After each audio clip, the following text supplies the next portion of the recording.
কৃষ্ণ কৃষ্ণ শুধু শ্রী কৃষ্ণ। কট্টমণি গুরুদেব আর বিশ্বাবস্য শিষ্য আমাইরা একটা মজার কাহিনী আছে। এই শিষ্য এর একটা অভ্যাস খারাপ ছিল। কি অভ্যাস না, যখন তখন বাবা ওই ছুটতে ছুটতে এসে জলের ঝাঁপ দিয়ে পড়া। কি মাইরা ছোটবেলায় করেছিলাম, পুকুরে স্নান করতাম তো, আর আমরা ভাই বোনে কোলের পিঠে একেবারে 1 বছর 2 বছরের ছোট বড়। তো কি করতাম জানো, একেবারে ঘরের সামনে পুকুর, দুপুরবেলা এই বৈশাখ জ্যৈষ্ঠ মাসে খেলা খেলতাম। আর খেলে একটা ঢেউ খেলানোর জাম গাছ ছিল, আর কি করতাম জানো, ওই জাম গাছে উঠে একেবারে ঝাঁপ দিয়ে জল। ছোটবেলায় অনেকে খেলে এই যে ছুটে গিয়ে জলে ঝাঁপ দেওয়া, আর বিশ্বাবসুর এটা অভ্যাস। তো কি করতো, গুরুদেব স্নান করে আহ্নিক করছে, আর বিশ্বাবসু ছুটতে ছুটতে গিয়ে একেবারে জলে একেবারে ঝাঁপ দিয়ে। গুরুদেব আহ্নিক করতে বসেছিল, সঙ্গে সঙ্গে ভেঙে গেছে আহ্নিক। পিছনে তাকিয়ে দেখে না শিষ্য জলে ঝাঁপ দিয়েছে, আর তার পায়ের জলটা একেবারে গুরুদেবের মাথায় পড়েছে। আর যেই না গুরুদেবের মাথায় পড়েছে, সঙ্গে সঙ্গে গুরুদেব রেগে গিয়ে বলেন, অপদার্থ, তোর এত বড় স্পর্ধা, তোর মতো শিষ্যের পায়ের জল আমার মতো গুরুদেবের শরীরে, হ্যাঁ, সব সময়ের জন্য এই ব্যাঙের মতো লাফিয়ে লাফিয়ে বেড়াস। আমি এক্ষুনি তোকে অভিশাপ দিলাম, এর পরের জন্মে তুই ভেগ জনি প্রাপ্ত হবি। আমার ভেগ মানে কচ্ছপ, ব্যাং। কচ্ছপ হবে কেন? আমাইরা ভেগ মানে ব্যাং। গুরুদেব অভিশাপ দিল, তুই ব্যাং হয়ে জন্মগ্রহণ করবি। শিষ্য কেঁদে কেঁদে বললেন, দয়া গুরুদেব, একেবারে বলে না, আমি ভেগ ভুলে যাব বটে, কবে আমি উদ্ধার পাবো? গুরুদেব বলল, উদ্ধার সেদিন পাবি যেদিন রঘুপতি রামচন্দ্রের হাতে তোর মৃত্যু বরণ হবে। রামচন্দ্রের হাতে যেদিন প্রাণ হারাবি, সেদিন তুই উদ্ধার পাবি এই ভেগ জনি থেকে। চলে গেল গুরুদেবের অভিশাপে, শিষ্য ব্যাং হয়ে গেল। ও মায়েরা, আর ব্যাং হয়ে ঘুরে ঘুরে বেড়ায়। আর যেদিন আমার সীতা হারিয়ে রামচন্দ্র পাগলের মতো খুঁজে বেড়াচ্ছিল, হা সীতা, হা সীতা, হা সীতা বলে, আর সেদিন ঘুরতে ঘুরতে জঙ্গলে প্রবেশ করে ওই ধনুকটা, রামচন্দ্রের ওই যে ধনুকটা নিয়ে একেবারে মাটিতে পুঁতে দিল। আর যেখানে পুঁতেছিল মা, ওইখানেই ব্যাঙটা বসেছিল। রামচন্দ্র তো বুঝতে পারেনি, ব্যাঙের পিঠের উপরে ধনুকটা গেঁথে দিল। লক্ষণের সঙ্গে কথোপকথন করছে, আর করতে করতে যেই না তাকিয়েছে নিচের দিকে ছমছে উঠেছে, লক্ষণ,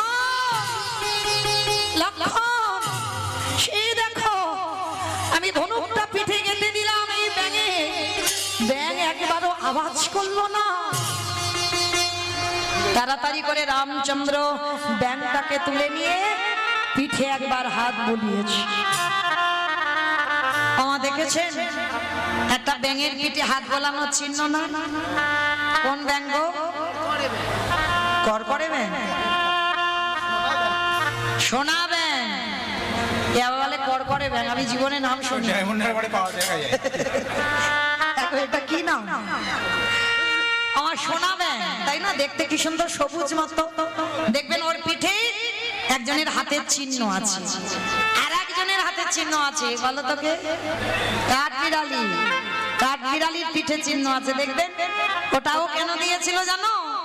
যেদিন সীতা মাকে হারিয়ে রামচন্দ্র হনুমান আর ভল্লুকের দল সেতু নির্মাণ করছিল, মানে একটা একটা পাথর ফেলছে, আর পাথরের এই যে জয়েন্ট, যারা ইট বালি সিমেন্ট ইট গাঁথে দেখবেন ওই মাঝখানে সিমেন্ট বালি দেয় না, তা ওই কাঠবিড়ালি মনে মনে ভাবলো, হনুমান ভল্লুকেরা পরিশ্রম করছে, আমাদের তো ক্ষুদ্র প্রাণ, আমরা কিছু করতে পারবো না। আর কি করেছিল জানো? রামচন্দ্র সাক্ষাতে দেখছে ওই কাঠবিড়ালি গুলো ছুটে গিয়ে ওই একেবারে ধুলায় গড়াগড়ি যায়, বালিতে গড়াগড়ি যায়, আর ওই যে গায়ে পশম গুলো আছে না, লোম গুলো আছে, তাতে লেগে যাচ্ছে। আর লেগে যখনই ওই ধুলো যাচ্ছে আর গিয়ে ওই যে জোড়ের মুখ আছে না, পাথর ফেলছে, ওইখানে গিয়ে অঙ্গের ওই ধুলোবালিগুলো ঝেড়ে ঝেড়ে দিচ্ছে। রামচন্দ্র দেখে বলল, হায় দয়াময়, আমার স্ত্রীকে উদ্ধার করার জন্য এদের ক্ষুদ্র প্রাণ হতে পারে, কত কষ্ট করে আমার স্ত্রীকে উদ্ধার করতে চাইছে। এইবার ভগবান কাঠবেড়ালিকে নিয়ে পিঠে একবার হাতটা বুলিয়ে দিল। এই দুটো প্রাণীর হাতে দেখবেন চিহ্ন আছে, রামচন্দ্রের হাতের চিহ্ন। তা সোনা ব্যাংটাকে তুলে নিয়ে বলছে, হ্যাঁ রে ব্যাং, সাপে যখন তাড়া করে তখন মুখ দিয়ে ঘ্যাঁ ঘ্যাঁ আওয়াজ করিস। কি গো, ব্যাং ডাকে না কিরকম বর্ষা এলে? শুধু বর্ষা নয়, দেখবেন সাপ যদি তাড়া করে ব্যাং কিরকম ডাকে। হ্যাঁ, কিন্তু রামচন্দ্র বলবে, হ্যাঁ রে ব্যাং, আমার ধনুক যখন তোর পিঠে গেঁথে দিলাম, একেবারে বদনে দিয়ে কেন আওয়াজ দি বলে বলিও রে,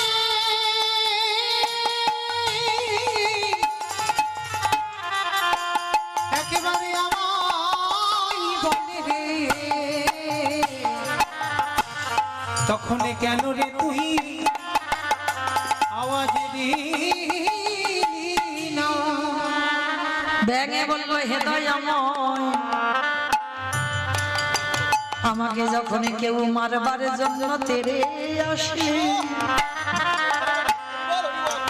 তখনই আমি যে হারাম হারামে বলে কাঁদি। কোথায় আছো রাম, একবারে দেখা দাও, আমায় বাঁচাও। সাপ যখন আমারে গিলে খেতে আসে, তখনই আমি আমার প্রভু রামচন্দ্রের নাম উচ্চারণ করে কাঁদি। কিন্তু হে দয়াময়, আমার প্রাণ রক্ষার জন্য আমি যাকে বিপদে পড়ে ডাকি, এই তো আমার আঘাতে পড়েছি। আমি বিপদে পড়ি,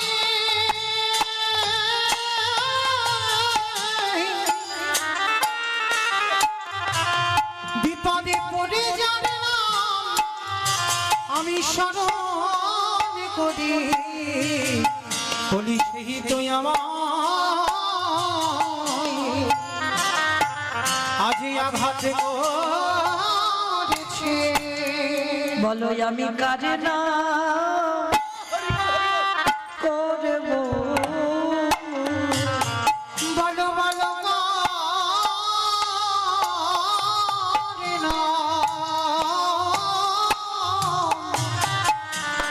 করব। আমি বিপদে পড়ে যাকে স্মরণ করি, বলো বলো দয়াময়, আমি করে না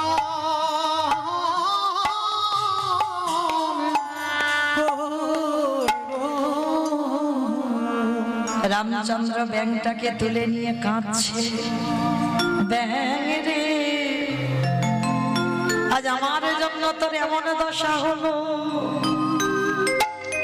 বলতো দেখি আমার কাছে কি চাস? ও মাইরা, দেখো একবার ভেবে কি চাইছে ব্যাংটা। ভগবানের হাতে মৃত্যু বরণ করবে আর একটু পরে, ক্ষুদ্র প্রান্ত।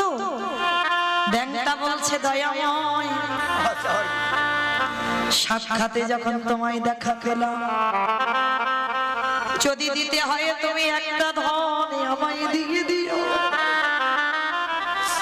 আমি আমার জন্য তোমার কাছে কিছু চাই না, তোর জন্য চাই না, তাহলে কার জন্য? হে দয়াময়, আমারে গুরুদেবকে জানো তোমার চরণ তলে তুমি আশ্রয় দিও। আমি এই নিবেদন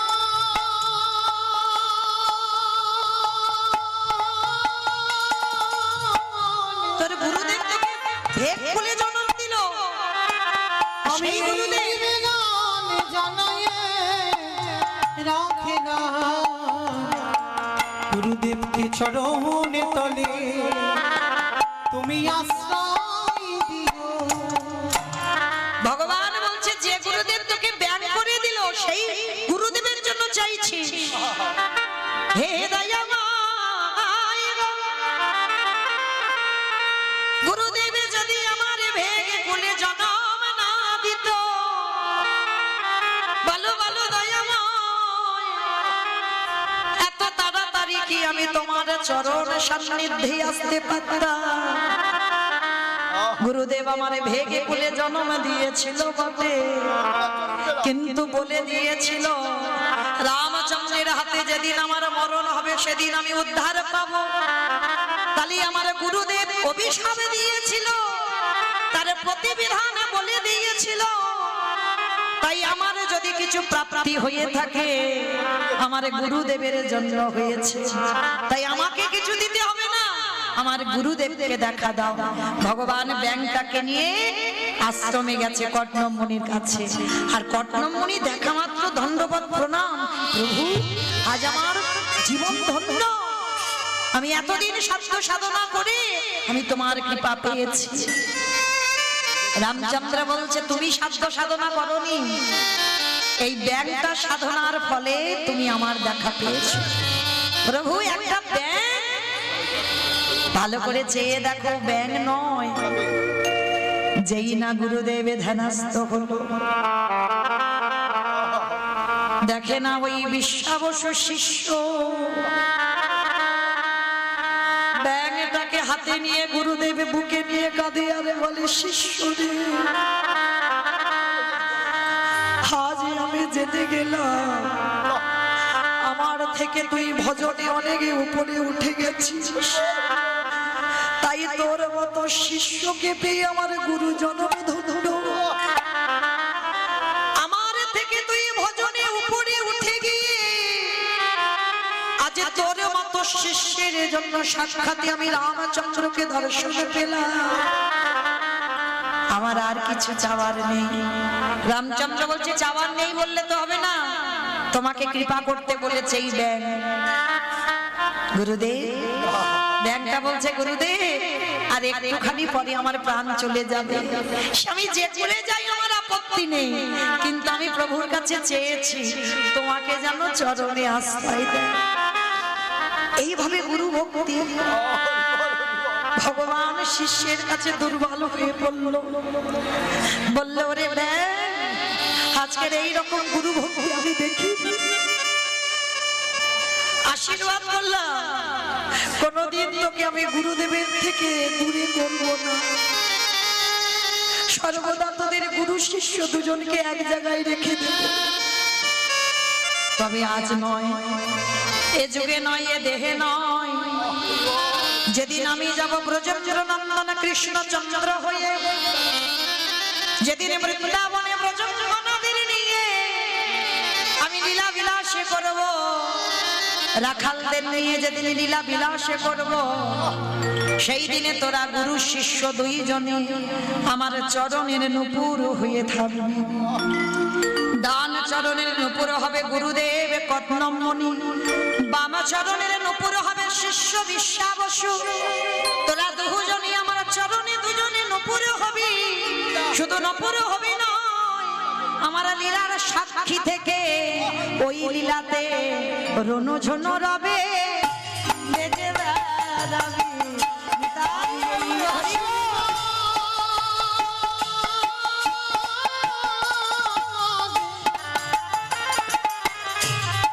আমি এই আশীর্বাদ করে গেলাম, সেদিন রুনু ঝুনু রবে বেজে বেড়াবি। তালে মায়েরা রাধারানী বলছে শরীরে ওই কদম্ব গাছে হেলানে দিয়ে দাঁড়িয়েছিল আমার প্রাণ বধূ, আর দেখে কি মনে হলো জানিস, এমন কালিয়া রূপ কে জানিল দে, এমন কালিয়া রূপ কে জানিল দে,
সখী রে, আরো কি দেখলাম জানিস? আজ কি দেখেছি শোন। ওরে চাঁদের গাছে চাঁদের পাতা, চাঁদের ফলে ফুলে, চাঁদের গাছে চাঁদের পাতা, চাঁদের ফলে ফুলে, এমন কভু দেখি না শোন। চাঁদের গাছটি চল ললিতা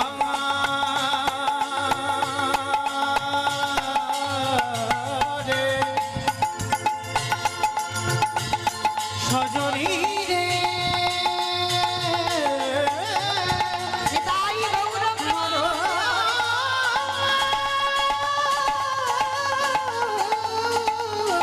সখিয়ার সজনী রে,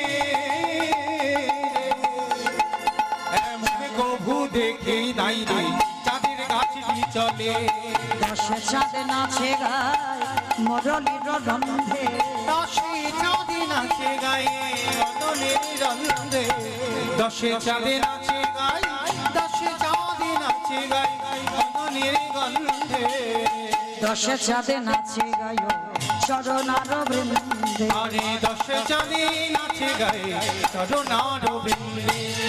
আমি দেখলাম আকাশে 10 টুকরো চাঁদ এসে একেবারে আমার বধূ চরণে লুটিয়ে পড়ল। সখীদের কাছে বর্ণনা করছে। আলে লীলার পাশে দাঁড়িয়ে জ্ঞানদা এসে বললেন, রাধে গো, তুমি যে গোবিন্দ রূপ দর্শন করলে, কিন্তু একেবারে তুমি তো ভেবে দেখলে না। তুমি কি জানো তুমি কেন গেলা যমুনার জলে?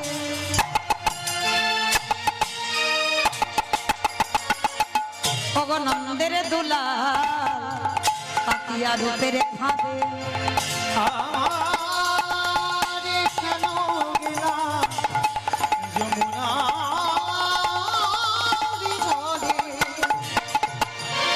নন্দের বেটা পাতিয়া রূপের ফাঁদে, ওগো ব্যাধে ছলে কদম্বের তলে গো মা, ব্যাধে ছলে কদম্বের তলে গো, ব্যাধে ছলে কদম্বের তলে।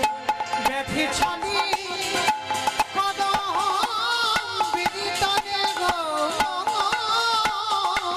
ব্যাধি ছলে কদম্বের তলে গো, ব্যাধি ছলে কদম্বের তলে।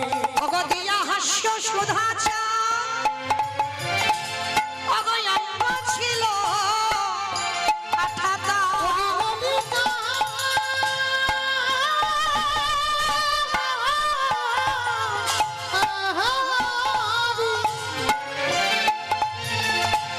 সজনী আমার বধূর রূপের কথা একেবারে বলিতে বলিতে নারী দিয়া হাস্য সুধা অঙ্গ ছিল আঠাতা, ওগো মনমৃগী তাহাতে পড়িল গো, মনমৃগী তাহাতে পড়িল। আমার মনমৃগী তাহাতে পড়িল গো, এবারে মনমৃগী তাহাতে পড়িল। লজ্জা ছিল হেমাগা গুরু গৌরবে সিংহ দোয়া, ধর্ম কপাট ছিল তা, পাঠ ছিল তা, বংশী ধ্বনি বজ্রাঘা পরি গেল আকশা, সমভূমি করিল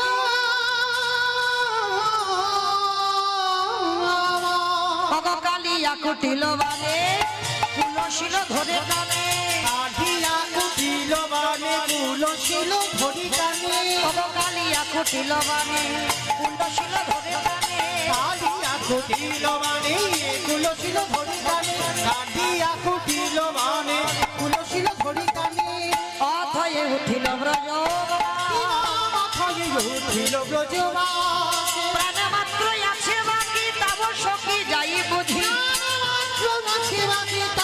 যাই সখী ঘনায় জগদানন্দ গায় গো ঘনায় জগদানন্দ এবারে ভানায় জগদানন্দ দাসে গো ভানায় জগদানন্দ দাসে আজকে যেই না বললো রাধে শোন, রাধারানী বলছে শোন, আমি ওই রূপ দেখেছি, কি রূপ জানিস?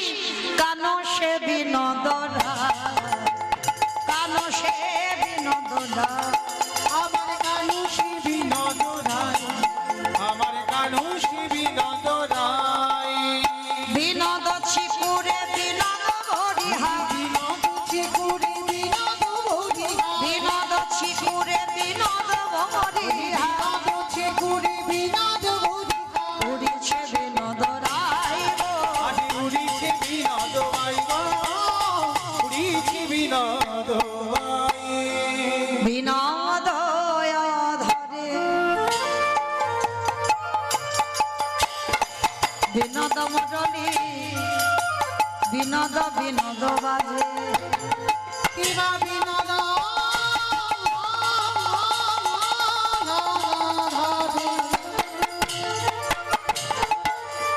বিনোদ মুরলী বিনোদ বিনোদ বাজে বলি বিনোদ কলা, বিনোদ মালা, ওই বিনোদ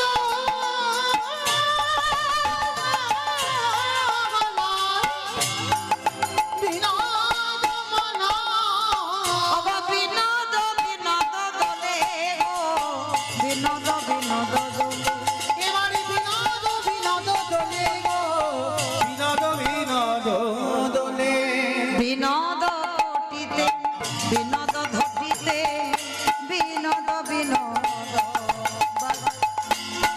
বিনোদ ঘটিতে বিনোদ ঘটিতে বিনোদ বিনোদ সাজে বিনোদ চরণে বিনোদ নপুর, বিনোদ বিনোদ বাজে। আমার বিনোদ চরণে বিনোদ মুকুট বিনোদ বিনোদ বাজে কহে যদুনাথ বিনোদ নগর, কলসী ভাসাইলা জলে, এইবারে কহে যৌদুনাথ বিনোদ নগর বিনোদ কদম্ব তলে আহা কত বিনোদিনী বিনোদ হেলিয়া কলসি ভাসালো জলে কলসি ভাসালো জলে আহা কলসি ভাসালো জলে আহা কলসি ভাসালো জলে কলসি ভাসালো জলে আস্তে শ্রীমতী রাধারানী সখীদের কাছে বর্ণনা করছে, জানিস সখী, আজকের আমার বধূকে ভালোবেসে আজকের আমার এমন দশা। হরি বল। পরবর্তী দলকে হরিবাসরে আসবার জন্য অনুরোধ করছি, আপনি চলে আসুন। রাধে। আজকে শ্রীমতী রাধারানী বলছে সজনী হরে অলোকবা বয়সে মর অগ শ্যাম রসে জর জর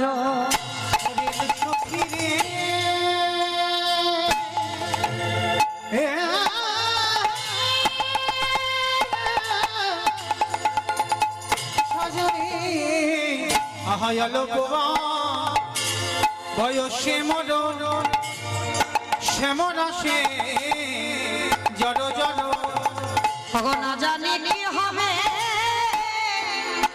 পরিণামে সখী না জানি কি হবে পরিণামে রে না জানি কি হবে পরিণামে না জানি কি হবে পরিণামে